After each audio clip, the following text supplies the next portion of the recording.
on, and I don't want to keep people just listening to me blab about, Melinda's sweet dream home, my palm tree, Pamela, as I call her. This is one of my favorite. I told my wife that this is like brings me so much joy every time I see it. I have like this little setup, and it's like a little light there, and my favorite painting. And I was doing this practice, I think 2 nights ago. I was doing this practice, and it was just really about like bringing a gratitude to something that you like had, and like legit this tree keeps coming up in my gratitude practice, which is like, kind of wild. I actually judge myself for having that thought, like, why are you so grateful about this flipping tree? And I'm like, I don't know, there's just something about having like real like green in my house that brings me joy.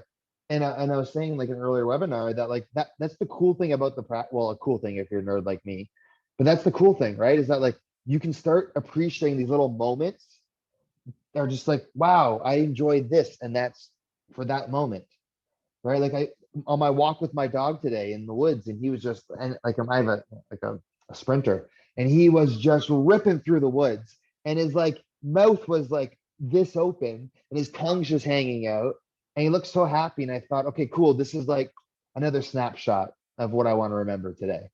Right. And I think that's the neat thing with someone who has a regular practice of mindfulness, not just me, that when you start to train your mind to be more present, you can actually be present in moments that you want to be in, versus like being in all these moments that like might happen.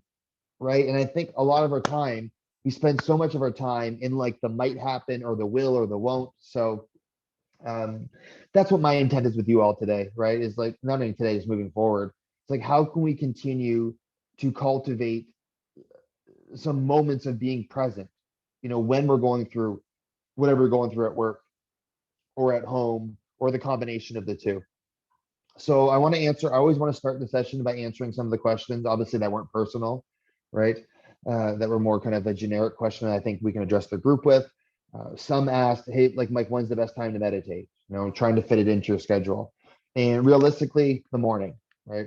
I think if you work, let's say at 8 or at 7, and you get up at 6:30, the best time is then, because as your day goes on, the chance of you having a successful mindfulness practice goes like this.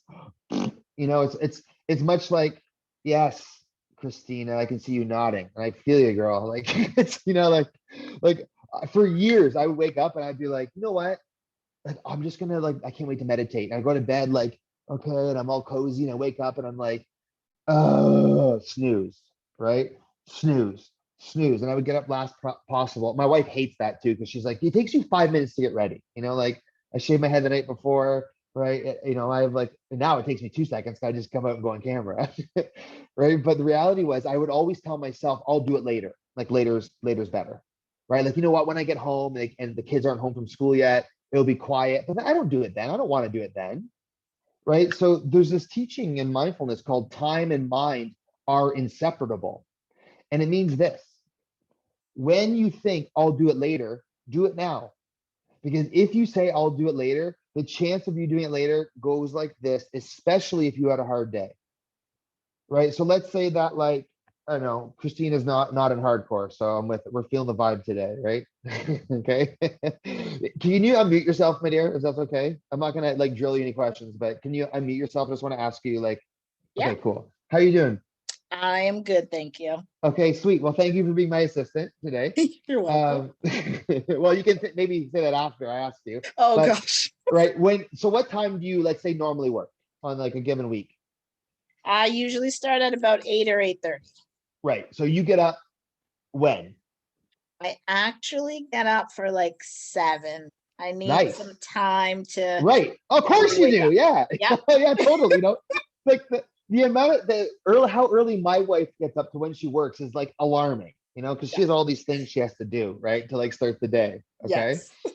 So when you get up at 7, I'm assuming you're not just like putting your feet up, catching up on what's going on Netflix, going through Facebook for 2 hours or an hour. Like you have stuff to do to get ready for the day, correct?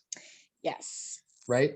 So all of a sudden, if this mindful Mike guy suggests that you do like a 10-minute practice, all that does is make you like do this with your morning stuff, right? Or you have to get up 10 minutes early. Now that really seems like nothing right now, but at 650, it seems like a lot.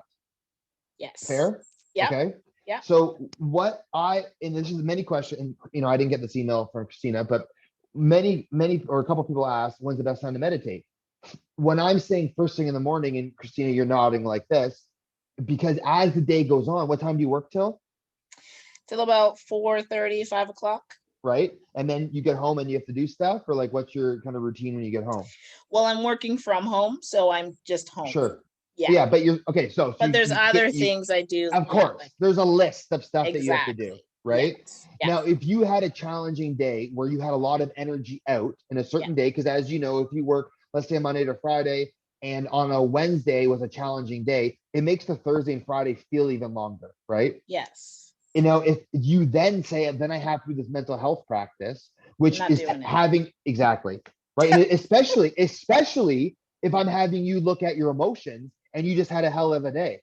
Yes. Right. The last thing you want to do is kind of like bring it to this auditorium and then just make yourself go like, oh, right. Yes. Although So I did have please, one of those hard days today, and yes. I am here today because I Now needed I love this that. to help me through that day. Beautiful. So if you're cool with that, if you're cool with me asking, what would you say is the most relevant emotion or the most unsettling thing that came up? Not that you don't give me the example of like what actually happened, but what was like, is it the thought or is it the emotion that was like the most today? It was the emotion, I guess I would say. Okay. And Yeah. the emotion is what? So let's go back to like week one practice. What is present? So what would you say is present when that event or that situation happened? What emotion is present? Anger. Yes. Good. Yeah, that's a good, guess what? Human emotion. Okay. Yeah. You're allowed to have it. Right. The second place, where is it present? So was it here? Was it here? Was it in here? Was it in here? Was it in here? Where would you say? It was in here Yes. and in here. Yes. Yeah. Okay. Yeah. And did it feel tight and tense? Did it feel like heavy? Did it feel like butterflies? Which one? It was tight and tense and heavy. Okay. So all of those things that you're experiencing are a byproduct of having witnessing that emotion, right? So you showing up today is actually extremely it actually it cultivates or classifies under the kind of teaching of grit, right? So that ability to just kind of grind and show up even though when you're exhausted and you feel like, oh my, and I have to sit with this. That's what we're looking at developing in our practice of mindfulness, right? So why? So the next time, let's say that the next time Christina does a practice, informal practice, where she's noticing the emotion here or in here or the combination of the two, if you've done this at home 10 times and been able to breathe through it, that does not mean you like breathe through it and then all of a sudden it's like tropical palm trees and you're like, oh, this is so nice. I love this anger. It's not how it works, right? How it works is this. The next time it happens, if you've done this 400 times, the 401st time, you're better at it, right? So if you train your brain to work through your emotions in real time, on your own time, when you need to use them, they're there, right? And that's the key.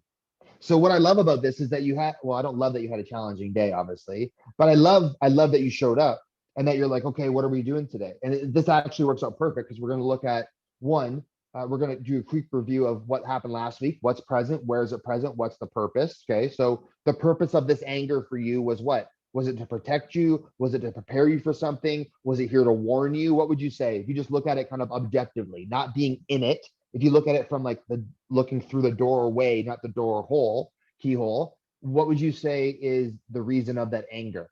Is it to protect you, prepare you for something, help you learn from something? Is it kind of to avoid frustration? What would you say? Maybe to help me learn something. Yeah, maybe. We don't know. Like, see, this is the weird thing about emotions. We all experience them every flipping day. I filled in the correct F word, right? So when we experience them every day, the weird thing is we never spend many time actually looking at our emotions. Like we just have them there, Right. right? It's like, I often, because I do like a lot of jujitsu when you're allowed to put your hands on people and like, compete and do all that kind of stuff when you're allowed to be. Now we can't obviously, but like I always have like a rib out or something out luckily I'm married to a physiotherapist, but I never realized how important my ribs were until one was like cracked. And it just hurt with everything. And I found it's like a weird thing with emotions that I always like emotions have been in my life my entire life. But until I learned mindfulness, I was never able to work with my emotions in a healthy way. Right. So I would have this anger and I'd be angry at being angry. Like I would see anger and I would be angry that I'm angry. And I'd be like, well, I'm supposed to be this like meditation guy. Like I shouldn't be angry. I should be happy all the time. It's like, well, that's a judgment and impossible. So when we start, like the reason, if you don't know, and I'm not saying you don't know, but if because another question I had is like, okay, I can label what's present. I can label where is it present, but somebody asked, sometimes I don't know what the purpose of it is. And that's okay. Because what we're learning right now is we're learning how to speak the language of mindfulness. So like Christina, I won't ask your age, but I'm assuming that probably in your life, I don't know if anyone's ever asked you, what's the purpose of that emotion? No. Right? No. Now that's crazy. That's crazy to me. And I was never asked that. I'm the first person to ask myself that. At like probably 32, I asked myself, like, why do I have these emotions? Like, that's interesting. Right. Okay. So I think in order for us, especially when we're working with people for a living, when you are around people and you're picking up on their emotions, it's incredibly healthy to be like, that's their stuff, not mine. Right. So let's say Christina and I are talking in real life, and her and I are doing a one-on-one session, and she's talking about her anger. I can go, that's her anger, it's not mine. But I had to learn that skill. When I was working in addictions, especially, I was seeing a lot of hardcore stuff, children's aid, well, obviously. But at addictions, I heard a lot of awful things. And the people would leave my office and I felt like they dumped their stuff on me and they would leave. And then I was like wearing it. And I still had 6 more people to see. You know what I'm saying? Right. So like if you don't know what the purpose of that anger is, that's okay. But as you start asking yourself that more and more informally, I promise you, you're gonna be more skilled at it. Okay. Right. And this is why I would rather do kind of shorter sessions, like these are 20, 25 minutes or so. I'd rather do that over a span of time than me just talk to you for like 90 minutes at a time. Because 90 minutes, I can give you the information. But then what do you do next? Right. And that's why I encourage you, do not feel like you're bothering me. If you have questions during our time together, which is a long time so far, we're gonna have lots of sessions together. If you ever have a question about your practice, message me. I use that questions to start where we're going to build off today. Right. So I appreciate the honesty, Christina, and the help with this. Okay. Because I like seeing people's real faces instead of just talking to myself. Okay. So you're welcome. so thank you for your help. So let me touch on the teachings this week. Okay, everybody. So I think that covered kind of the scenario that most people had questions for.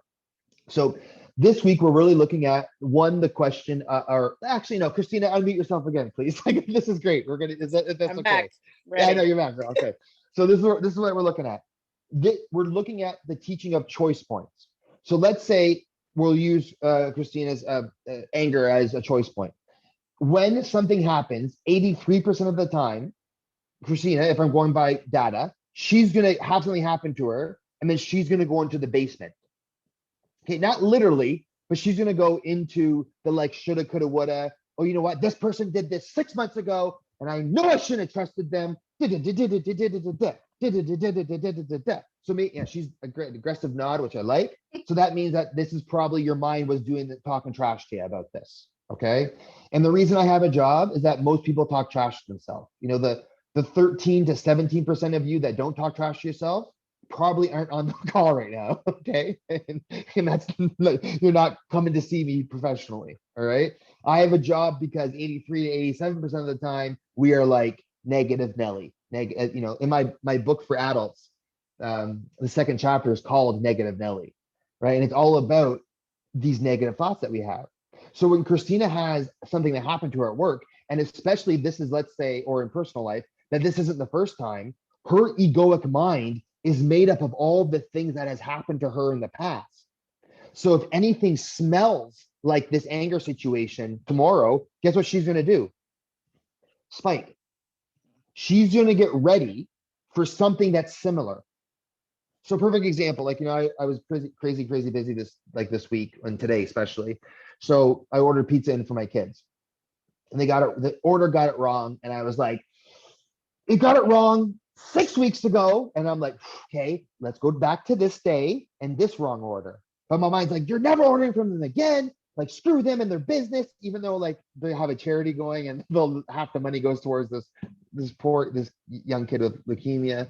Right. And then I was like, okay, well, this is for charity. And I was like having this argument like 30 minutes before I had this conversation with you all. See, I do this too, but I'm just better at it than I used to be. Of like, hey, that's old you. That's like 6 weeks ago. That's not what's happening now. Let's go, what's happening now. Okay, so when Christina gets mad at work or mad at a human or both, which is plausible and possible, when she gets mad at both people, her mind is going to the past and acquiring the data, right? Like if I talk to you, let's say I talk to you for 8 sessions and Christina's like drinking the Kool-Aid for all 8, okay? All 8. She's like, yeah, this is great. This mindfulness to help me so much. This is amazing. I'm not as mad or as frustrated as I used to be. And then the last session, I say something awful, okay? I say something like hardcore, or I say something that like goes against, my morale. In 4 years from now, that's what she's going to remember. That's how our brain's wired, people. Okay, that's how it's wired. And what I want to look at is when something happens to us, I'm not saying that you just go, Christina goes, okay, well, I'm angry and like whatever, I'm going to make this a positive moment. That is BS. Okay, this whole like think positive crap is a complete lie to me. You cannot think just positive. It's literally impossible. Right? When people tell you, well, just think positive, it's like your brain is the thought producing mechanism. Most of your thoughts you don't even have control over. Like I keep looking at Melinda's thing and going, that's so beautiful, that sunset. I'm like, stop looking at her thing. You're talking to people. Like that just happens naturally. I have to redirect my mind back to here, right? To my bottom right screen where Christina is and focus on her and not look at, oh, now she definitely changed it to the clouds, right? So like my mind changes just like, her background. But when you train your mind over and over and over again to come back to the present moment, you can train it the same way to look at the choice point of a situation and learn what can I take from this and learn. So let's say in Christina's example where she got angry at somebody or at a situation. Of course, she might go in the basement and play shoulda, coulda, woulda. We're going to notice that as a judgment. We're going to come back to the main floor and ask herself, what can we learn from this? Like, what can I learn from ordering pizza from this place again? Well, one, I can choose not to because both my kids are extremely disappointed. And this is the second time it happened. And my oldest is like, I don't want this ever again. Okay. Or I can go, well, next time they come to the door, I can go through it before like the delivery person leaves. Like it's just that's a simple choice point, right? That lets me work with something in a healthy way or in a healthier way. This isn't like turning anger into happiness. That's not what we're talking about. This is using Christina's real life example, her real data, using that in real life to look at how she can learn from this moving forward. Right? So normally I have like my earbuds in, my like AirPods Pro. I cannot find the charging case to save my life. I've looked for it for a week. Okay. And I love those things. And I like got frustrated with myself. I tore apart my house and now my house is like super clean because I've looked everywhere. Right. And it's like, okay, what's the choice point here? Well, the choice point is I can go in the basement and be mad at myself that I just spent $145 just for the new case, which seems outrageous. But I've also, the choice point is like, now when I get this new case again, I'm going to like have a spot to charge it and keep it there. That's what I've learned. And that like, now my wife is like really happy that I went through the kitchen and the pantry and our bedroom and the closet and da. Like that's a win for me. Okay. So Christina, if you're looking at this kind of objectively, what is a choice point that you could take from the situation that happened today? I know it's kind of on the spot and I appreciate it, but if your answer is like, I don't know yet, that's also cool. But what would you say is like, what's something you can take about like to help prepare you or to prep you or to learn from next time? What would you say is like the choice point? I'm not quite sure yet. Totally fine. And that's actually a real answer because it probably will take a couple of times of doing this in practice to see. Okay. Yeah. Because sometimes it's like, you're not going to, and not every crappy situation is going to be a nugget of gold. And you're like, oh, wow. right? But what we're doing is, even if you don't go the elevator upstairs and you just don't stay in the basement, that's going to help you, Okay. right? Quite often, like when you're angry, allow yourself to be angry. You can do my practice that we talked about last week. Of the practice is called noting emotions, right? It's like, hey, breathe in, I'm noticing my anger. I breathe out, I'm acknowledging my anger. Allow that to be here. But this practice you can do, which is our formal practice this week. And I've already blabbed for 20 minutes, so it's time to practice. Okay. So Christina, thank you again. Like 10 out of 10. Awesome. Appreciate the love and the help. So let's You're get into welcome. our thanks, my dear. I love it. So let's get into the practice of just this moment. Okay. So the practice of just this moment is the one formal practice that we're going to do this week. We're also doing the practice of choice points, but it's more of an informal practice, reminding yourself to look at whatever happens to you. Can you take the elevator up and look at what we learned or what we can grow instead of going into the basement and living down there? Okay. So what we're going to do is we're going to look at this idea. Last week we looked at the idea of, okay, I'm acknowledging my anger. Okay, I'm noticing my anger, I'm acknowledging it, right? Or I'm witnessing my anger and I'm acknowledging it. Or I'm experiencing my anger and I'm acknowledging it. We're going through a repetition, right? That in and that out, that expand and contract. We're going to do the exact same thing. But like if we're using Christina, for example, and she's angry or like I'm frustrated, right? When I couldn't find my phone. The question is this: can you let this anger be here for just this moment? See, because where we slip up as humans is we do this. I cannot handle this for the next like 6 hours or the next 6 months. And I'm like, cool. Can you handle it for the next 6 seconds? I've never once had someone say no. Like, right, I'm working with somebody right now who's palliative, and she's has a young family. She's only like, I think she's like 42. And it's really hard on her, obviously, and really hard on her family. And she's like, I just can't, all this unknown, and I can't take it, all these doctor's appointments. And I said, I get it, but like, can you just work with that unknown right now, not the next 6 months? Like right now, can you do it? She's like, right now, yes. See, the ego doesn't exist in the present moment. It only exists in the past or future. So if Christina goes to work tomorrow from home and says to herself, okay, I'm going to be angry. I don't want to be this angry tomorrow at work. It's like, cool, wait till tomorrow. Like, can you let yourself be angry right now? The answer is yes. Now, it doesn't mean you like your anger or you want it to be here, but I didn't ask either of those, right? I asked, can you allow it to be here for just this moment, right? And when you realize that all humans experience suffering, all humans, every day experience some form of suffering. When we can train our mind to work with our suffering in a healthier way, the anger doesn't seem as angry, and the frustration doesn't seem as heavy. You're still experiencing it, but it doesn't seem like it lasts as long. And that's just my personal experience in doing the practice. So I'm going to guide you all through this guided practice of let this be here for just this moment, and then we can have time for questions. Okay. All right. Cool. So what I want you to do is I want you to just define the kind of your nice seated position. And once again, you can do this sitting, resting, lying. You can turn off your camera if you don't want me to stare at you. I won't, because I'll close my eyes, but get as comfy as you can. I raised my hand to myself, so that was an accident. All right, so what I want you to do is I want you to just let your eyes close, and I want you to find that comfortable position, sitting, resting, or lying. Like I said, I'll do this with you. And I would invite you to bring forward that unpleasant event, situation that has happened. So maybe it's that anger from today, or to me, it was definitely that frustration. Maybe for you, you're like, I can't really think of an unpleasant event today. Cool, go back to yesterday, the week before. And again, whatever comes up, we're letting it just rise to the surface. Okay, good. And then what I want you to do is I want you to breathe in through your nose and just say, just this moment. Just breathe in, just this moment. And then breathe out for just this moment. And the attitude and the energy is to allow this emotion to be here for just this moment. So breathing in And you're saying to yourself, I'm allowing this to be here for just this moment.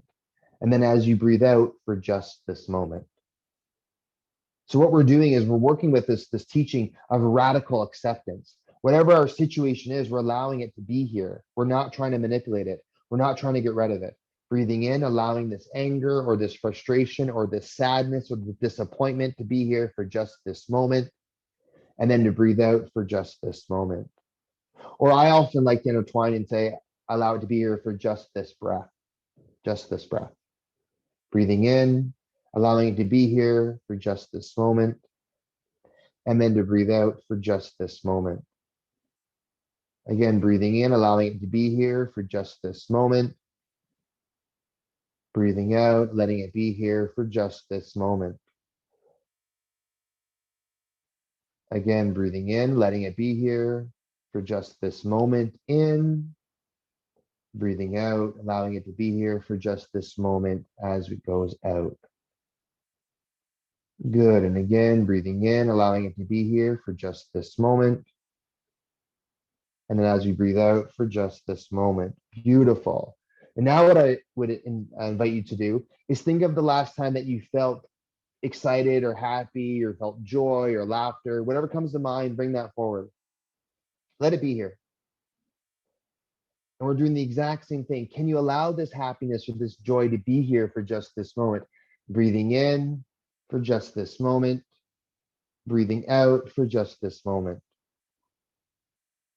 Breathing in, allowing it to be here for just this moment. And out for just this moment. And again, breathing in for just this moment, allowing it to be here for just this moment. And out for just this moment. Beautiful. Eyes open. There's a perfect example, right, of a 5 or 6 minute idea of allowing things just to be here for just this moment. And if you can teach and train your mind to be here for just this moment with sadness or frustration, guess what? You can fully drink in beautiful moments. Like I started laughing during mine because I was thinking my mom was over yesterday and we were watching The Bachelor, obviously. And we had 2 to catch up on. So we had like 3 hours of The Batch, which is like gold at the Masse house. And my wife can't stand it. But my mom and I are like yentas. We're like chatting it up like old Italian women, right? And like my wife's trying to read a book next to us, and she's like, "I'm leaving. Like you're talking, you both are talking over the show." She's like, "The show is on so loud, and like I read the same page for 20 minutes. I'm leaving." And like my mom and I just started laughing hysterically. And I thought like, oh, this is like a cool part about being alive right now. Like we annoyed my wife because we were watching The Bachelor, right? Like, and I thought like this is pretty funny. And I didn't think about it until I did that practice with you all right now. Like it was in my mind at all until I thought like, what's a funny moment I had? Oh, that moment. And that's where I've found the biggest buy-in. It's not like just for like Christina when she gets angry at work. It's for like when she's with a human who she likes or loves, she can actually like be there with them and like be there, right? So like when you're engaging in a conversation, you can actually experience that conversation and not be in your friggin' head about what might happen or what did happen at work. And that's why when you do moments and you break it down into these micro practices and you ask yourself what is present, and then you ask yourself, can I let it be here for just this moment? You start to realize that everything's impermanent, right? Because the way that maybe Christina felt anger today during the day is maybe way different than she feels at 7:29 right now. And why is that? Because it's impermanent. It will change, right? So I think if we have this attitude of impermanency, and in no better way to do that than just this moment, right? Of allowing that practice to kind of like take over. Okay, humans, any questions? I think I saw something in the chat. Let me just pull that up to see.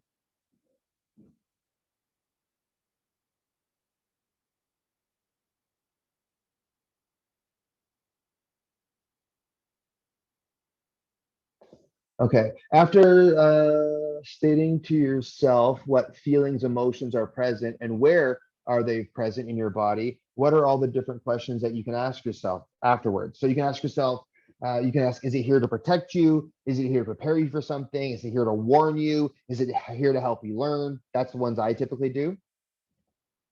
So that's what I would say to that question. And again, quite often, if you don't know, like a lot of like left brain people, like my wife, she wants like an immediate answer of like, well, what am I learning from this? I'm like, I don't know. It's your experience, right? I can't really tell you. So quite often, I was hesitant to teach that right away, but even if you start with what's present and where is it present, and you don't need to know right away what the purpose is, because even if you just know the what, because most people are stuck in the why, right? Like most people are like, why am I sad? I'm like, I don't know. And like, but why? Like I shouldn't be sad. I have like money, or I have a good relationship. I'm like, I don't know. You're allowed to be sad. You're a human. But I find if you work with the what, that's like the juicy part, right? If you work with the what, you're like, the what, sad, where, here, cool. Why am I sad? Or what's the purpose of sadness? I might not know the answer that day. I might go, well, I'm just on this human roller coaster. But usually, like, especially for like anxiety, it's there to prep you, right? It's there to prepare you for something. Guilt, it's all often there to help us learn so we don't make that same mistake again. That's why we have like the evolution of human emotions are there for a reason. It's very interesting. I love that you call us humans. I'm going to start using that phrase. Thanks. Thank you. I just find humans is easier. And it's not even like a PC thing, right? Like it's not, to be honest with you. Like people think that it is. I've been calling people humans for a while. My wife thinks I'm an alien. So which might be true. Which might it was like that farmer today. She said to me, because my dog came in the car, and I have like, I love my car. And my dog came in my car and it's like all leather and it got all muddy. She's like, you're not OCD at all, eh? I'm like, no, it's leather, it washes off. She's like, man, I want to be more chill like you. I'm like, you just realize what is it worth your energy? You know what I mean? So I have another webinar now. Okay, cool. Well, thank you for that's a late webinar. Thank you so much. So I realize that I've gone over, so it's cool if you have all peace out. Okay, it's all good. Yeah, so if anyone has any questions, please let me know. Again, I'm getting most of the questions afterwards, which is totally cool. I went a little longer than I intended, but I'd rather spend that time and like thank you again to Christina for kind of bringing this forward, because then it lets me teach from a real place instead of just like the theory of it. So I appreciate your honesty, right? And if anyone, if you're like not into me asking questions, not you, Christina, because obviously you're cool with it, but yeah, you can just say like pass. It's also cool. All right, people, I'm not going to take offense, promise. I'll be angry inside a little bit, but I'll work with it. Okay, everybody, thank you so much. I truly look forward to kind of helping you wherever I can. And if you ever are struggling or have a question like tomorrow, message me. Okay? Thanks, everybody.